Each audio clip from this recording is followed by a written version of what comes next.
Hola chicos, buenos días, espero que se encuentren muy bien. Estamos aquí en esta ocasión en el foro para resolver dudas del módulo de biología molecular del tema 6 al 10. Ojalá que alguno de ustedes esté conectado en este momento en vivo, o si no podrán consultar este video en la página de YouTube que ustedes ya conocen. Quiero comenzar recordándoles que este domingo es el examen de conocimientos del propedéutico para el ingreso a medicina, entonces tengan esto muy en cuenta. El examen va a ser aquí en la Facultad de Medicina a las 10 de la mañana este domingo próximo. Es el domingo 12, domingo 12 de noviembre a las 10 de la mañana aquí en la Facultad de Medicina. Muy bien.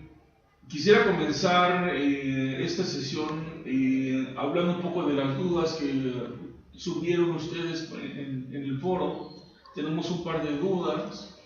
Una de ellas en realidad es más bien acerca de un tema pasado, de un tema que ya habíamos visto anteriormente. Y le voy a dar lectura a esta pregunta. Es respecto a la direccionalidad en que trabaja la ADN polimerasa, porque menciona esta persona que en el video se menciona que es de 5' a 3' y después se refiere que es de 3' a 5' y esto le genera confusión. Bueno, aquí en este sentido es muy importante aclarar dos conceptos distintos. El primer concepto es se refiere a la dirección en la cual la ADN polimerasa trabaja, esto quiere decir polimeriza. Entonces el producto de la polimerasa, como ustedes saben, es la hebra complementaria del DNA. Este producto de polimerización va de 5' a 3'. Es como trabajan siempre las polimerasas. De hecho, esto es cierto para las RNA y para las DNA polimerasas. Siempre es igual para todas las polimerasas. El producto de la polimerización siempre va de 5' a 3'.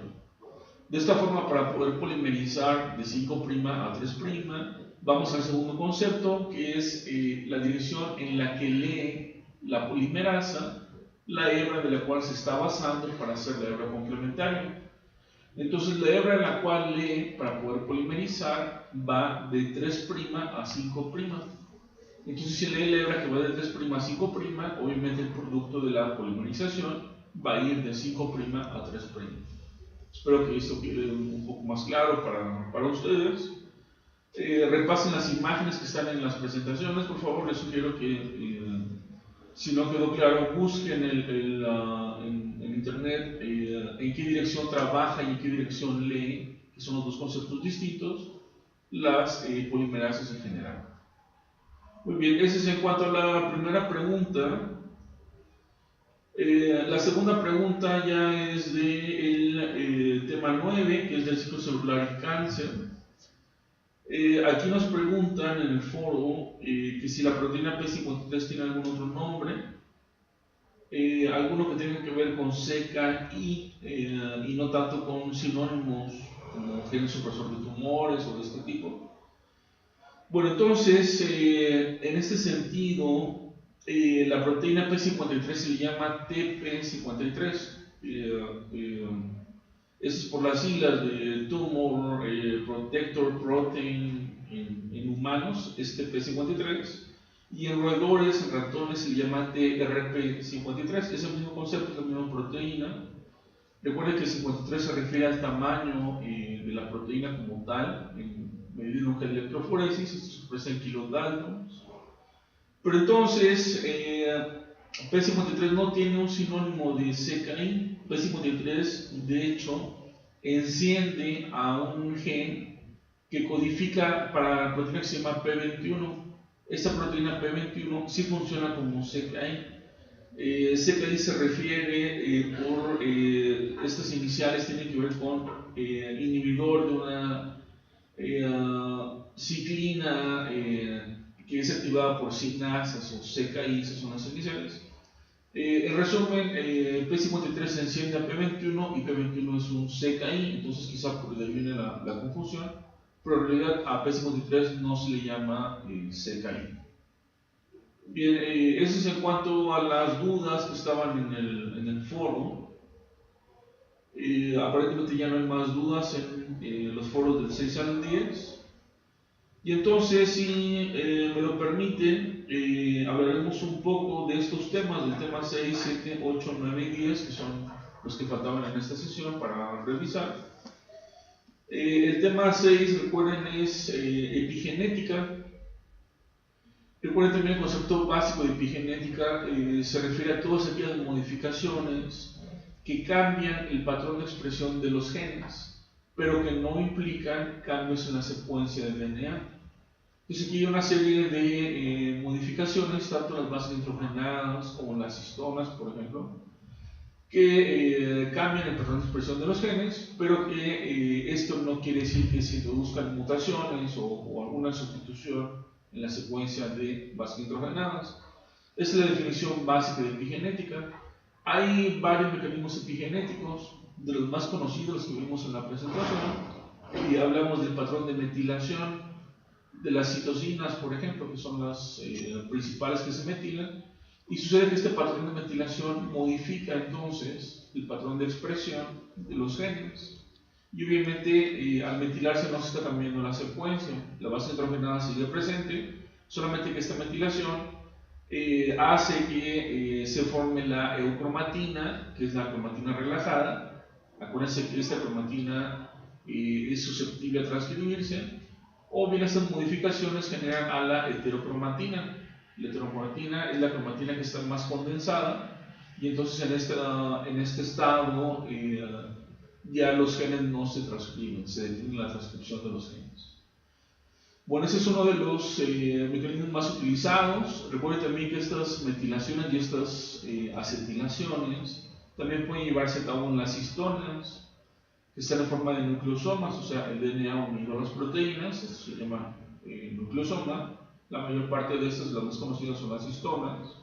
Y entonces, esa metilación o fosforilación, incluso acetilación, genera también cambios ahí en el papel de las histonas, y esto favorece a la eucromatina o a la heterocromatina, y en consecuencia esto modifica el patrón de expresión de los genes. Ese es el concepto principal en cuanto a epigenética.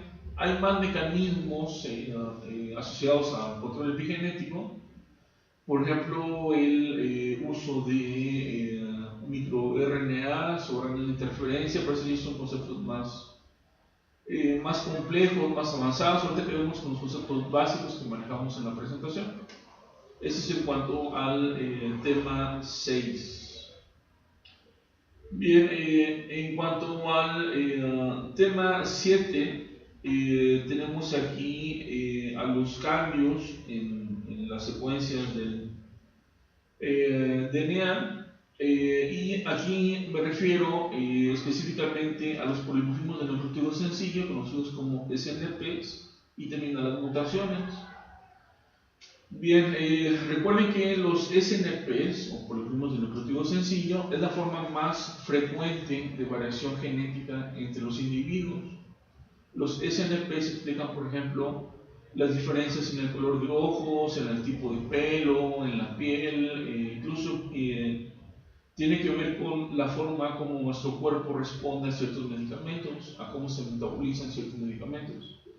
Entonces, los SNP son muy importantes porque son la principal forma de variación genética y están asociados con múltiples respuestas que vemos todos los días en el fenotipo, o sea, en el patrón de expresión de los genes, que es lo que genera a las células. Y en este sentido, recuerden la definición básica de SNP, que implica solamente una sustitución de una base nitrogenada por otra. La palabra clave aquí es sustitución. Eso quiere decir que quitamos la original y ponemos otra que es distinta a la original. Y entonces esto genera cambios ahí en la secuencia de la proteína, o incluso puede no generar cambios, pero sí puede modificar el patrón de expresión de los genes. Entonces, aunque sea un polimorfismo sinónimo, eso quiere decir que no introduce cambios en la secuencia de aminoácidos. Esos son los sinónimos. Este cambio, esta sustitución en las bases hidrogenadas, sí puede hacer que el gen se exprese más o se exprese menos. Entonces, esto genera ya un cambio en el fenotipo. Bien, recuerden también que el concepto de mutación puntual, estoy hablando de las mutaciones que sustituyen una base nitrogenada por otra, es muy parecida por ejemplo del nucleótido sencillo. Sin embargo, existen diferencias puntuales entre ambos. Por ejemplo, la prevalencia, qué tan frecuente es esta sustitución en la población. Para que sea un SNP, o por ejemplo el nucleótido sencillo, tiene que estar al menos el 1% de la población o más. Si es al menos el 1% de la población, ya estamos hablando de una mutación puntual de tipo sustitución de la base nitrogenada. Entonces, las mutaciones son más raras. Recuerden también que las mutaciones generalmente presentan un fenotipo, por eso se detectan, porque trascienden y generan una patología o alguna alteración. Bueno, entonces son las diferencias puntuales entre ambas. En cuanto al tema 7, en cuanto al tema 8, es el proyecto del genoma humano. Recuerden que este proyecto del genoma humano fue terminado formalmente en el año 2003. Sin embargo, la información que se generó todavía se está analizando y todavía no se entiende muy bien cómo la secuencia se traduce en patologías, por ejemplo, con alteraciones. Entonces, inicialmente este proyecto del genoma humano inició en 1990, es producto del esfuerzo de muchos países, entre ellos México también colaboró en el proceso, y se seleccionó a una persona al azar que vivía en Buffalo, Nueva York, al norte de los Estados Unidos. Se tomó DNA de esta persona, fue un voluntario, y este DNA se multiplicó y se mandó a muchos centros de investigación y de forma simultánea se empezó a analizar, o sea, a secuenciar, para poder finalmente armar la secuencia completa. Durante el proceso, durante estos años, la tecnología fue aumentando de forma tal que al inicio las máquinas para llevar a cabo la secuenciación ocupaban cuartos completos de laboratorio, y al terminar este proyecto ya eran máquinas pequeñas que podían estar incluso arriba de una mesa sin ningún problema. Bueno, entonces, como resultado del proyecto del genoma humano, se encontraron varias cosas interesantes. Entre ellas que nuestro genoma se compone solamente de alrededor de 23.000 genes, incluso hay autores que manejan la cifra de 20.000 genes.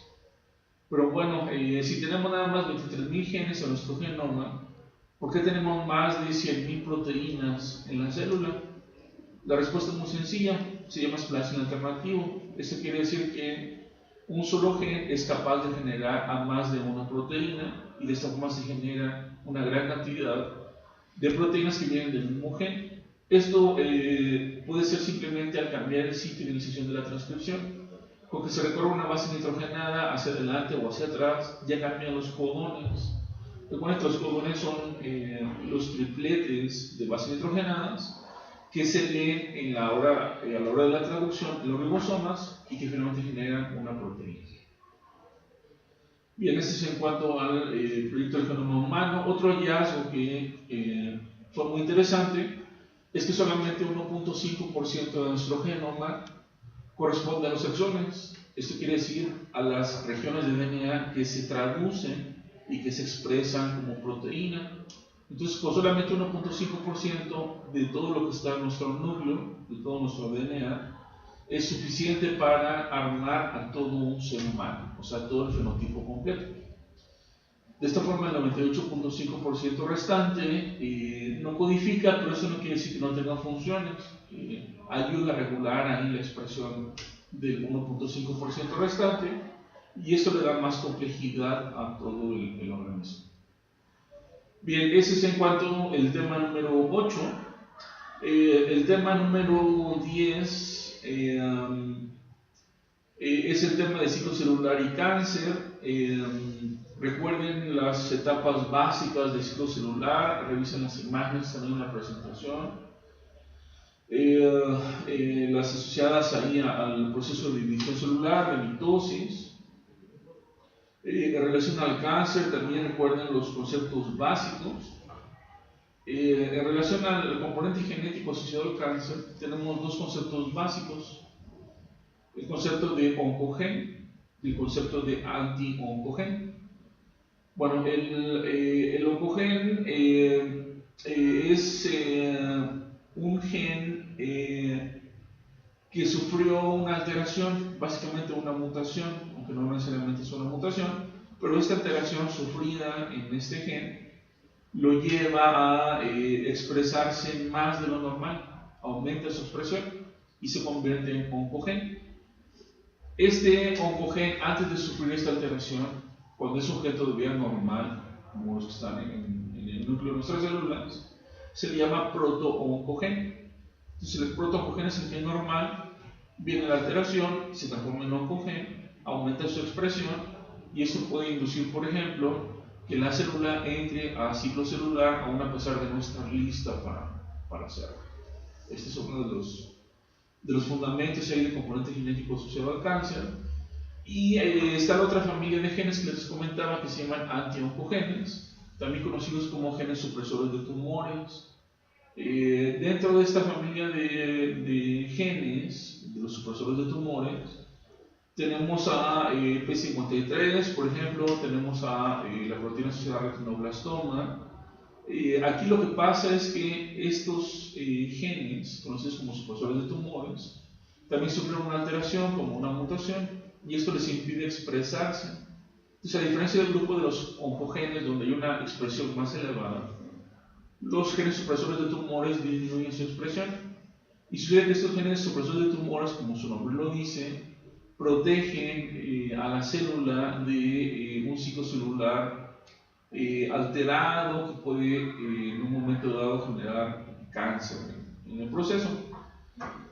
Entonces, estos son los dos conceptos básicos asociados aquí al componente genético al cáncer. Y finalmente, en el tema número 10 tenemos a biología molecular y bioética. Este tema es un tema que recientemente ha adquirido mucha relevancia. ¿Por qué? Porque los avances en la biomedicina han permitido ya llegar al punto en el cual es posible manipular ciertas características que antes no se pensaba que fueran a ser posible manipular. Pero entonces esto nos lleva a otro aspecto distinto, que es el aspecto ético, donde tenemos que pensar acerca de qué tan necesario, qué tan bien intencionado es esta manipulación que permite, por ejemplo, seleccionar embriones con ciertas características. Y esto obviamente puede tener repercusiones en el futuro que ahorita no podemos incluso ni contemplar, pero que tenemos que tomar en cuenta que debe ser algo cuidadosamente planeado. Y gracias a este concepto surgieron los comités de bioética. Los comités de bioética son una parte muy importante en el proceso de investigación. De hecho, en los hospitales también existen comités de bioética. Y estos comités toman estas decisiones difíciles que pueden tener implicaciones a largo plazo.